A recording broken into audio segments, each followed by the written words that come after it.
Hey there, comic friends. I'm Travis, and it's Talking Comics. We're going to talk some comics. These are comics for the week of October 30th, 2024. Only have a few. We'll see how it goes. In no particular order, starting right off, we have the sci-fi adventure of Kaya, issue number 22. As always, love this book. Love Wes Craig's dynamic art. It's always a joy to read. I highly recommend it for pretty much anybody who likes action type comics. I think it would be a great comic for anybody from mid-teens to whatever kind of thing. I think probably even a few 8, 9-year-olds, 10-year-olds could grasp and enjoy what's going on. Really enjoyed this issue. Once again, we get some foreshadowing, and then we get the end of the issue. Oh boy, what's coming next? Always love those storytelling elements. What I found interesting about this issue is I immediately opened up, and I'm a pretty visual person, and I could be wrong, but this dream sequence is fine. But then we wake up from this dream sequence, and something looks different about the art. And I don't know what it is. Looking at the creative team, it's all the exact same people that are always on the book. It almost feels looser, or the coloring process took some of Wes Craig's sharpness out of it. I don't know. I need to dig out some other issues and look at them. Maybe I'm just having a day, but I don't know. There's something about the issue that visually just looks just a tiny bit different, not a ton. And maybe I'm the only one who notices, and maybe it's just I'm crazy. Did you notice something? Those of you who read the book, it's still an excellent book. I mean, I'm not by any means saying that how it looks different to me today detracts from the book in any way. Still an excellent book. Still really enjoy it. Still, I recommend it to whoever. Haven't been picking up in singles, pick it up in some trades. If you pick up that first trade and you're not sold on it, then obviously it's not a book for you, but I just can't imagine. It's just great stuff. Issue 22 feels like we have a million years of adventure left in this story, which excites me a lot. We have this long serialized, exciting moments that make good story, but continue to build layer upon layer of this adventure of a struggle, and yeah, just really digging it, and must be doing well for Wes Craig, because I don't see him doing anything else, and you get no impression that the book's going to end anytime soon. So yay that he's able to maintain success with it. And next up we have Hexiles. Instead of Exiles, it's Hexiles, right? This is a Mad Cave book written by Cullen Bunn. We got Joe Baccardo on art, with Maloney Martinez doing colors, I believe, and El Torres is the letterer. I suppose I should check that out. This is issue number 1 of this book. There on the back, you get kind of a sense of what the inside is going to look like. Basic premise is a group of kids were all invited to a funeral. They get to the funeral, invited to the funeral saying, hey, your father has died. And they're all bastard children. They've never known each other. They briefly get to meet each other. The person who's tending to the funeral, basically kind of implies that they've inherited something. And what they've inherited is their dad basically sold all their souls. But in that process, they all inherited different powers. There's our group of kids down there. They all inherited different powers. But Hell is here to collect on their debt, and they attempt to collect on their debt. And the kids fight back. Kids fight back. There's some cool action in it, and some awesome looking gore. As we get to see these different people and their different powers. Largely, the kids at the end of it, they all kind of escape. They all attempt to go about their way, and clearly they're going to continue to be pursued. I enjoyed the first issue. I'm looking forward to seeing how these hellbent kids. I was looking at the creators to make sure I was right on who the creators were and whatnot. These hellbent kids and how they are going to navigate, not wanting anything to do with each other. Clearly, I bet you that's going to change. Stronger as a group than as individuals, right? But it as they're hunted down by Hell, basically, because Hell is here to collect. They're here to collect the debt. They couldn't collect the debt from Dad because somehow he died and got away from them, it seems. But they are going to collect the debt and or attempt to. Our wonderful some of our demons down there. This guy's head splits open and tentacles come out, and he kind of walks backwards and whatnot. It's pretty cool. I like the first issue. Always enjoy a Cullen Bunn story. Next up, we have Nice House by the Sea with that sporting that wonderful Vertigo title on there now. I think this is the only book I've seen that actually sports the Vertigo title, which is cool. James Tynion IV, Alvaro Martinez Bruno on art, and Jody Belair doing the colors. It's always a beautiful looking book. This issue, we get kind of an intro from our comedian guy. The book largely is set in the Nice House by the Lake because they're concerned because they've killed Walter, and there's this other alien group, and they're worried that once that group finds out that Walter's dead, that bad stuff could happen to them. They can't live their life. There's also some discussion about competing houses. Nice House by the Sea. They catch wind that there's potentially this other house, and there's this other, it's competition. They want to live forever. They're not and be the last best bets of mankind, not somebody else. So they're going to take matters in their own hand. And there's one character that's kind of knows everybody, knows most of the people in Nice House by the Lake, ex-boyfriend of, attempted boyfriend of Walter, that's living in the sea. He's kind of keeping it all tight-lipped, but his housemates kind of figure out that something's up. And the actions that they take to try and make him talk are pretty brutal, because they have a device that allows them to change their bodies however they want to. But that device can also be used to change other people's bodies. So there's some tactics that go on. They're pretty brutal in it. Really enjoyed the book. It's got so many layers to it. I'm just really curious to see where it goes. This battle of wills and messed up relationships, and part of me wonders how much is the messed up relationship because one of the people is an alien, and how much of it is just a messed up relationship because relationships can be really messy, right? They're not. It's clear cut as what a lot of stories and TV and stuff like that tells us. So, still just enjoying the book. Art is always stunningly brilliant. It's an easy buy for the art if the story itself wasn't intriguing.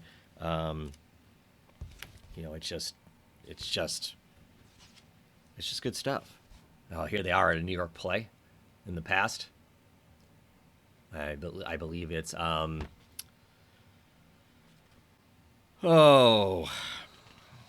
what the heck? Can't even remember.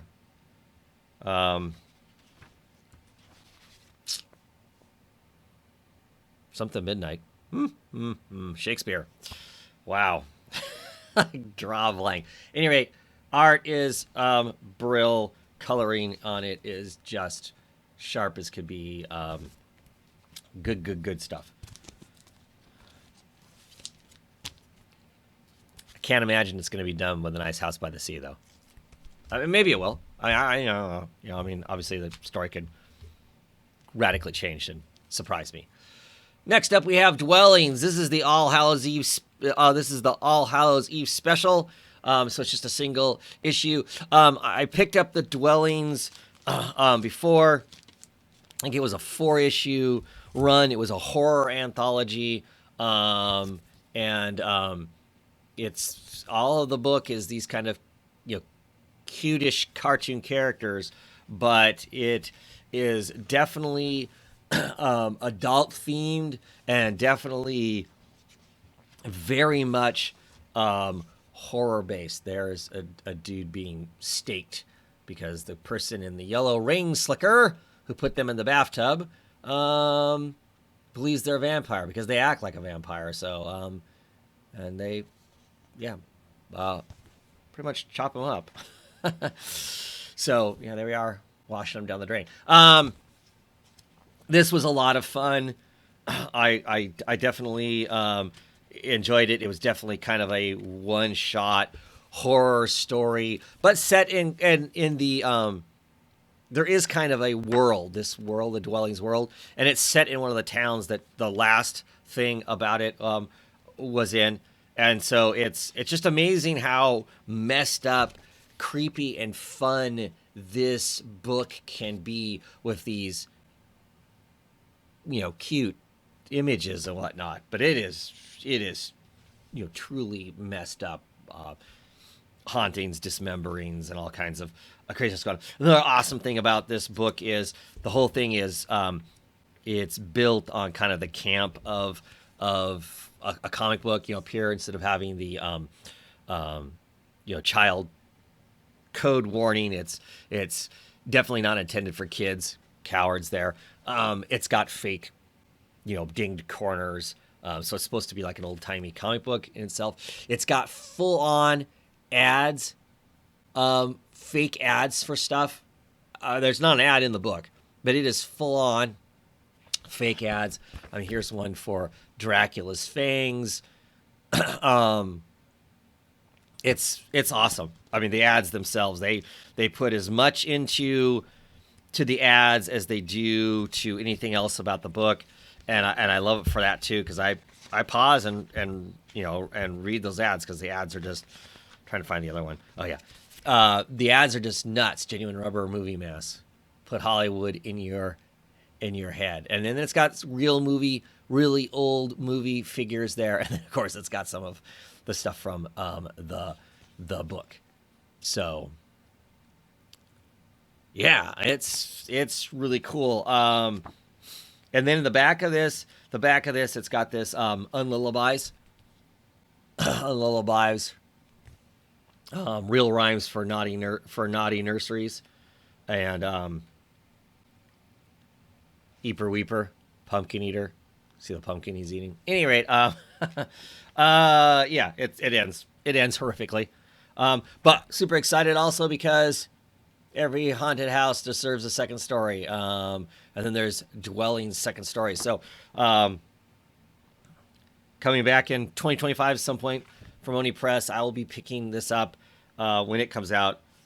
Jay Steffens just really dig.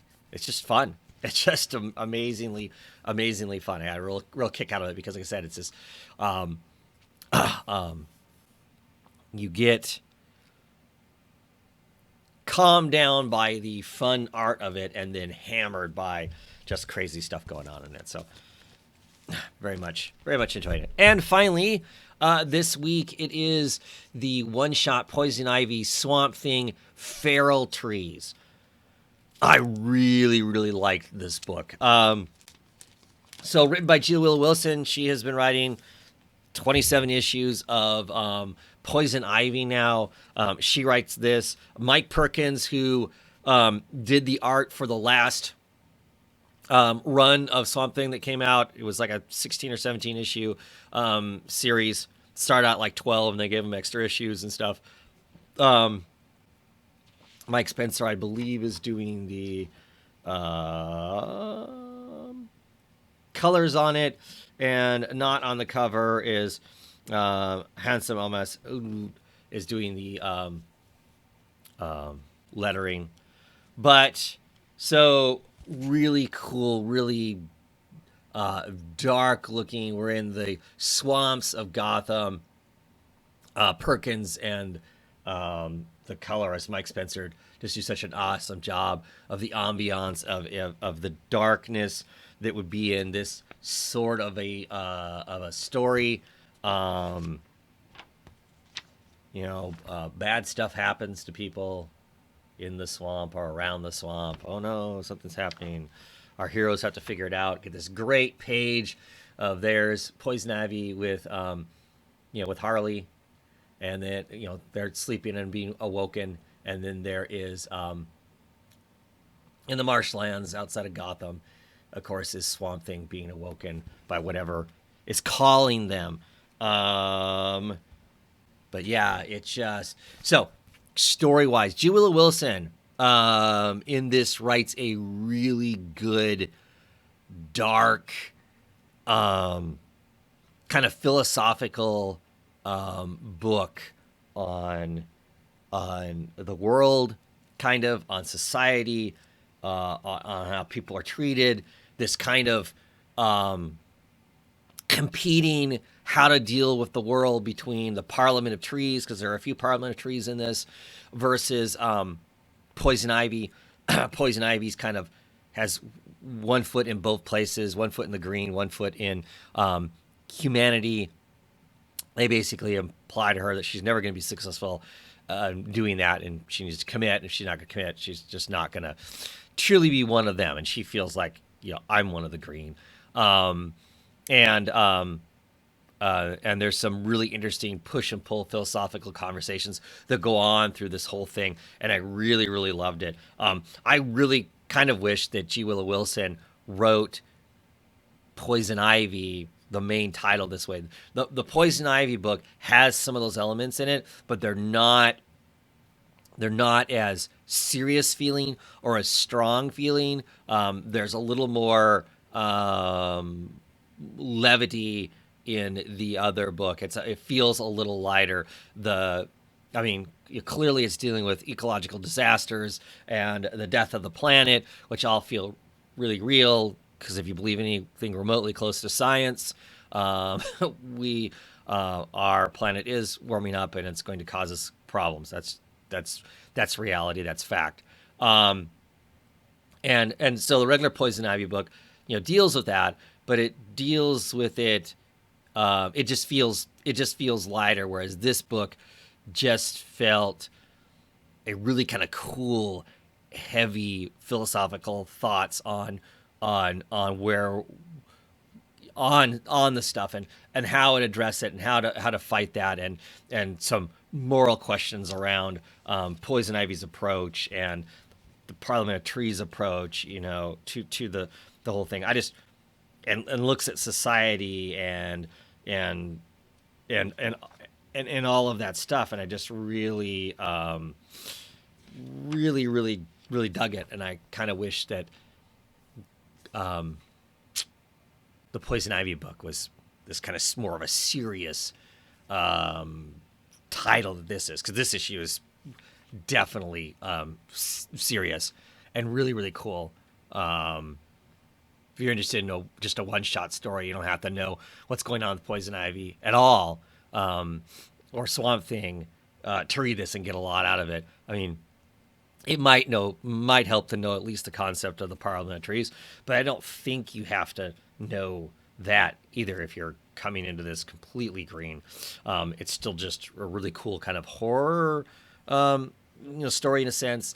There's a bunch of trees. The trees are crying out, but the trees are also attacking everything around it. The green people are trying to figure out why it's doing both things. The Parliament is taking the long view.